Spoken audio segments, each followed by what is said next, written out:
Hello అనాజీ. Yeah, ATS కథమైపోయినట్టే. ఇక మీరు పండగ చేసుకోండి సార్.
మాకేం తెలుసు sir.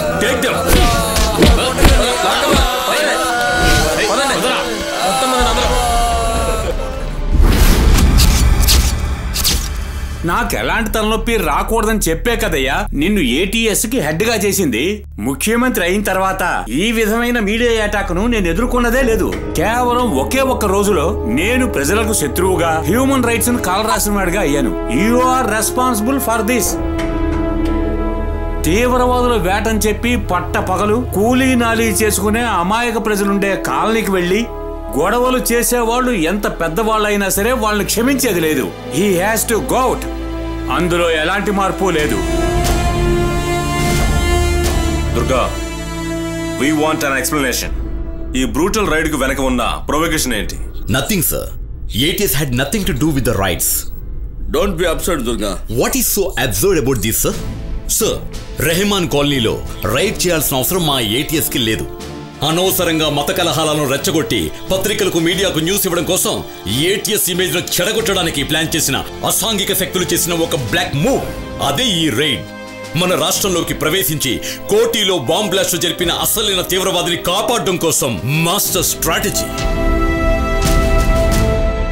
Home secretary Paul Joseph హత్యకు సంబంధించి 3-4 ప్రశ్నలు నేను అతన్ని డైరెక్ట్ గా అడిగినందుకు రాజా అన్నాజీ యొక్క ఈవిల్ బ్రెయిన్ తో తయారు చేసిన పక్కా డ్రామా, ఆ డ్రామాను విజయవంతంగా రక్తి కట్టించింది అతని యొక్క most loyal servant, the city police commissioner. Sir, ఈయన అనవసరంగా నా మీద అబాటాలు వేస్తున్నారు.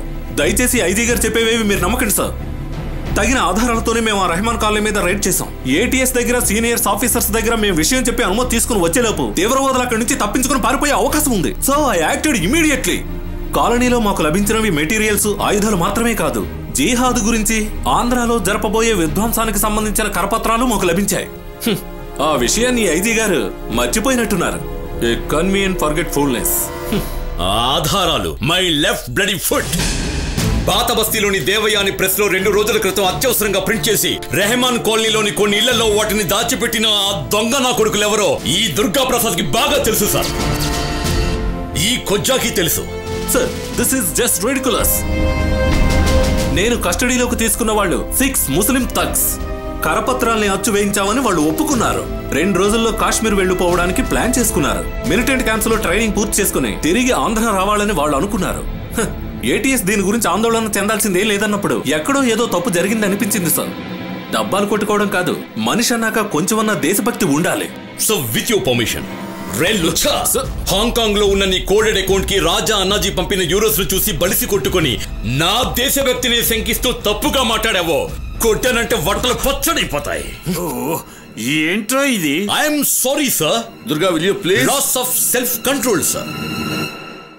గెడ్డం పెంచిన వాళ్ళని, నెత్తిన టోపీ పెట్టుకున్న వాళ్ళని చూస్తే నీకెందుకురా అంత కోపం? నమాజ్ చేసే ప్రతి వాళ్ళని దేశద్రోహులుగా ఎందుకురా చూస్తావు? వాళ్ళు ఏం పాపం చేశారా? ఇక్కడ పుట్టడం వాళ్ళు చేసిన పాపం వాళ్ళకి కాదురా, నీకుందిరా మత పిచ్చి. తీవ్రవాదులు ఎంత మారణ హోమం సృష్టించినప్పటికీ తెలుగు వారిలో ఉన్న మత సామరస్యాన్ని, సోదర భావాన్ని ఎవరు తుంచలేరు. ఇలాంటి నీచమైన పని ఇంకోసారి గనక నువ్వు చేసినట్టు నా దృష్టికి వచ్చిందంటే అండర్వేర్ తో పరిగెట్టిస్తా కొజ్జా నా కొడక. సార్, రెహమాన్ కాలనీలో రేడ్ చేశామని చెప్పి ముస్లిం లీగ్ వాళ్ళు ఒక మార్చిని ఏర్పాటు చేయబోతున్నారు. పాత బస్తీ సాహెబ్ ఆధ్వర్యంలో ఏటీఎస్ యాక్షన్ ని ఆపు చేయడానికి, గవర్నమెంట్ పై ఒత్తిడి తేవడానికి అది ఒక master plan. Please permit me to deal with it. చూడయ్యా, నువ్వు చెప్పిందేంటో నాకు బాగా అర్థమయ్యింది. కానీ నా పరిస్థితి కూడా నువ్వు కొంచెం అర్థం చేసుకో. ఏం అర్థం చేసుకోవాలి సార్? ముస్లిం లీగ్ ముసుగులో చాలా సంవత్సరాలుగా పొలిటికల్ బ్లాక్మెయిల్ చేస్తున్న ఒక డూప్లికేట్ యూనియన్ సపోర్ట్ తో మీరు ఈ రాష్ట్రాన్ని పరిపాలించాలన్న ఉద్దేశమే మీకుంటే దానికి అండగా నిలవాల్సిన అవసరం నాకు లేదు సార్. ఈ రాష్ట్రంలో నివసించే ప్రజల మనసును గెలుచుకొని శ్రీరామచంద్రుడిలా మంచి పరిపాలన అందిస్తారంటే మాత్రం నా సపోర్ట్ ఎప్పుడు మీకుంటుంది. ఈ రాష్ట్రానికి, రాష్ట్ర ప్రజలకు మంచి చేయాలనే సదుద్దేశమే మీకుంటే ఆ పాత బస్తీ సాహిబ్ చేస్తున్న అకృత్యాలను అడ్డుకునేందుకు నాకు ఒకే ఒక అవకాశం ఇచ్చి చూడండి సార్. అలాగైతే నీ ఇష్ట ప్రకారమే. కానీ నేను రిజైన్ లెటర్ రాసి ఈ టేబుల్ మీద ఉంచుతాను. పోతే పోనీవయ్యా వెధవ పదవే. ముఖ్యమంత్రి అంటే ఇలా ఉండాలి సార్.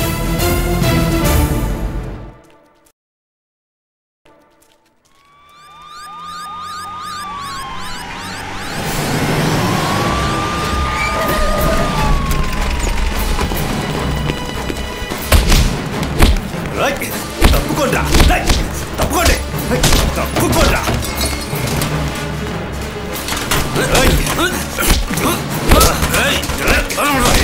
ఈరోజు పట్టుకోండి, పట్టుకోండి. కమాన్, క్యాచ్ అప్.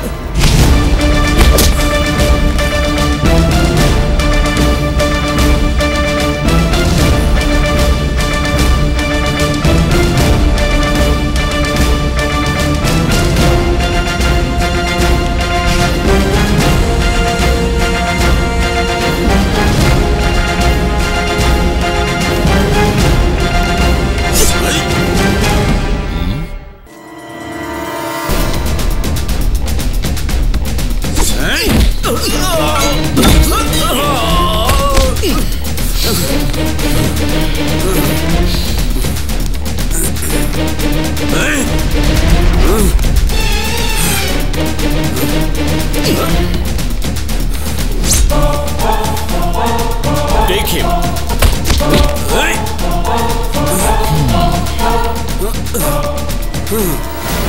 రేయ్,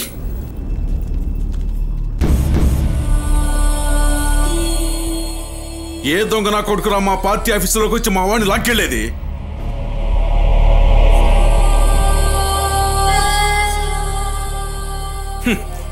ఆ రోజు రెహమాన్ కాలనీలో ఉన్న అమాయకుల్ని టెర్రరిస్టులని చెప్పి అరెస్ట్ చేశావు. ఈ రోజు ఏంటంటే దానికి వ్యతిరేకంగా పోరాడుతున్న మా మీదకే వచ్చావు. నీ ఆటలు ఇంకా సాగవురా.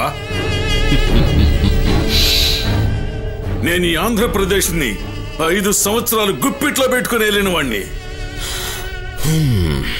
బాగా ఐరన్ చేసిన కాకి డ్రెస్సులు వేసుకొని షోల్డర్స్ మీద స్టార్స్ పెట్టుకుని ఐజిల్ని డిఐజిల్ని కొజ్జేవాళ్ళని చేసి ఆడించిన వాడిని నేను.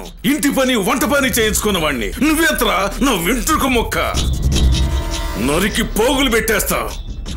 జాగ్రత్త. ఏమనుకుంటున్నావు? Bring him. దుర్గా ప్రసాద్, నిప్పుతో చెలగాటం వాడుతున్నావు. నీకు హిందూ మత పిచ్చి ఎక్కువ. ముస్లింల్ని ఎన్కౌంటర్ చేసే కిరాతకుడివి. Breaking news, scroll on TV channels. యా అల్లా, నా మీద కరుణ చూపించావు. ఈ రాష్ట్రాన్ని తగలబెట్టేస్తారా నా కొడక? రోజుకి 5 సార్లు తలను నేలకు ఆనించి నమాజ్ చేసినప్పుడు అల్లా అనుగ్రహించి ఇచ్చిన వరం రా. నుదుటిన వీళ్ళకి ఏర్పడిన మచ్చ నిజమైన ముస్లింలకే దాని మహిమ తెలుస్తుంది. కానీ నీ నుదుటిన ఉన్నది ఒక దేశద్రోహికి ఉండే చెరగని మచ్చ. The black seal of a traitor. ఇంకా ఎన్నేళ్లురా ముస్లింస్ కి అనుకూలంగా, హిందువులకి వ్యతిరేకంగా మాట్లాడి ఈ అమాయకపు ప్రజల్ని మోసం చేస్తావు. ఎన్ఆర్ఐ కోటీశ్వరులకు తొత్తుగా మారి బెంచ్ కారులో వచ్చి దిగి మటన్ బిర్యానీ తిని వెళ్లే ముస్లిం లీగ్ నాయకుడైన నీ మీద ఈ ప్రజలకు ఏనాడో నమ్మకం పోయిందర గూట్లే. ఊరకొక్కల ఊరికే మొరక్కు. పుట్టిన భూమికి, పెంచిన సమాజానికి ద్రోహం చేయాలనుకోవడం జిహాదీ అనిపించుకోదరా? ధనదాహంతో అధికార దాహంతో నువ్వు ఇలాంటి లుచ్చా పనులు చేస్తున్నావని తొందరలోనే ప్రజలకు తెలుస్తుంది. Breaking news, scroll on TV channels. ఈ దొంగ నా కొడుకుని తీసుకెళ్తున్నాను. నీ నిజ స్వరూపం తెలుసుకుని ఈ అమాయకులైన ప్రజలు నిన్ను తరిమి కొట్టే రోజు అతి త్వరలోనే వస్తుంది. అది ఇంకా ఎంతో దూరంలో లేదురా. డబ్బులు ఇస్తారంటే చాలు ఎవరిదైనా నువ్వు కుడుస్తావరా. అక్క, చెల్లి, అమ్మ ఎవరైనా సరే డబ్బు కోసం నువ్వు తారుస్తారా కొంచెం నాకు.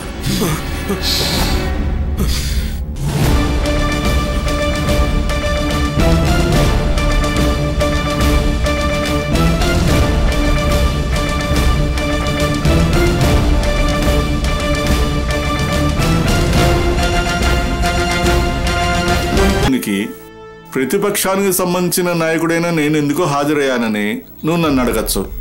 కానీ రాష్ట్రంలో శాంతి భద్రతలను పరిరక్షించాల్సిన బాధ్యత నా పైన కూడా ఉంది. దీనికి నువ్వేమంటావు?